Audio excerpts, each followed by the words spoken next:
Hey guys, it's Jeremy again, and this will be a video response to Books with Court's book topic, Should Books Be Divided?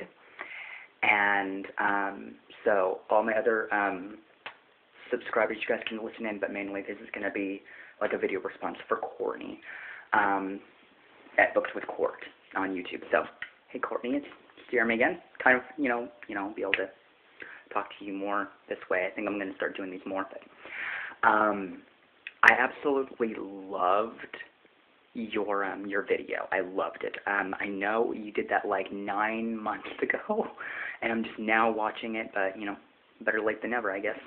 And I think that if some kid or one of my nieces and nephews came up to me and said, "Oh, your books are young adult. You don't have no adult books on here." And the reason why I have no adult books on my bookshelf is because, for the simple fact that I physically just cannot get into them. There's one adult book, and it's the only adult book I've ever been able to read and actually can stand, and that's Where the Red Fern Grows.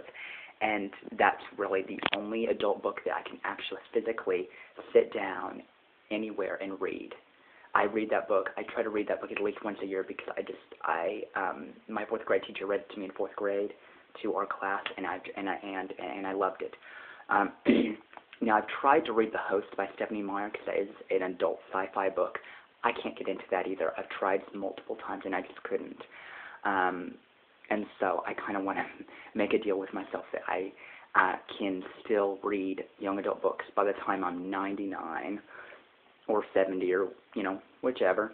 My brother actually came up, and he looked at my bookshelf, and he was like, we got in this heated argument about it, and he was like, "So you're going to read young adult books for the rest of your life?" I said, "I like them. I can relate to them more. To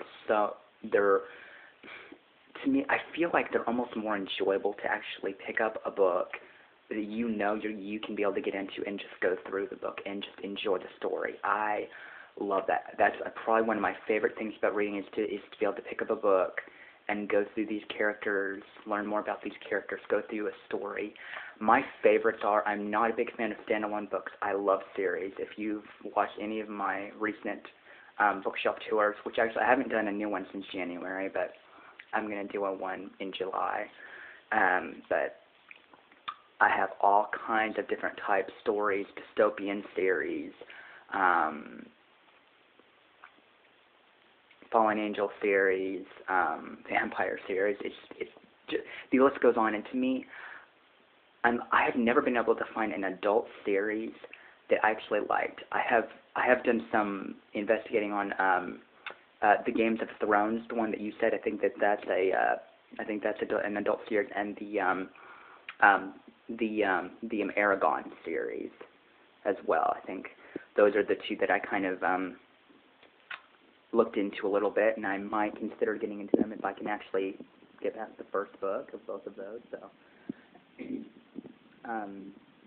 but yeah, this is just my little video to you, and to me, in my personal opinion, I don't think books should be divided. I think you can be any age. I don't care if you're 105. I think you should be able to read any type book, no matter if it's even a kid's book, to a young adult book, to just whatever type book you want to read.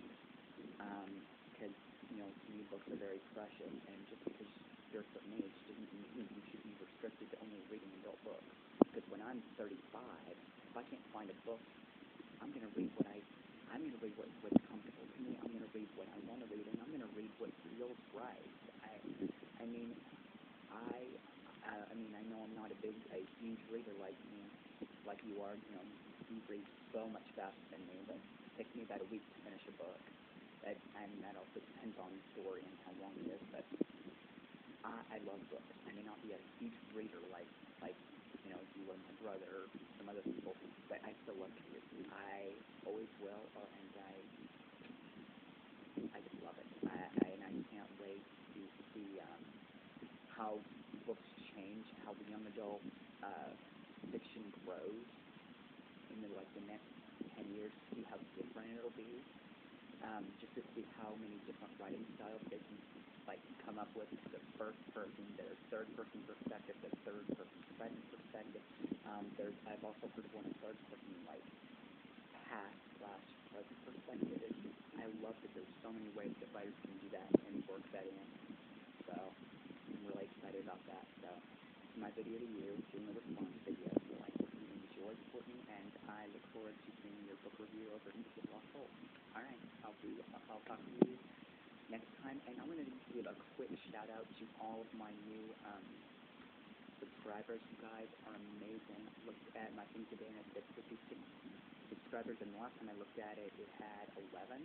So I was like, whoa, I must have seriously done something good if that means people are subscribing to my channel. And then on my phone, because I have my email stuff, and they're like, yo, you have a new subscriber over and over and over and over. I was like, dang, I did something right. So, I started a new book today, and so it'll be probably up in a couple of days. So I will see you all in my next video, and I hope you guys subscribe. All right.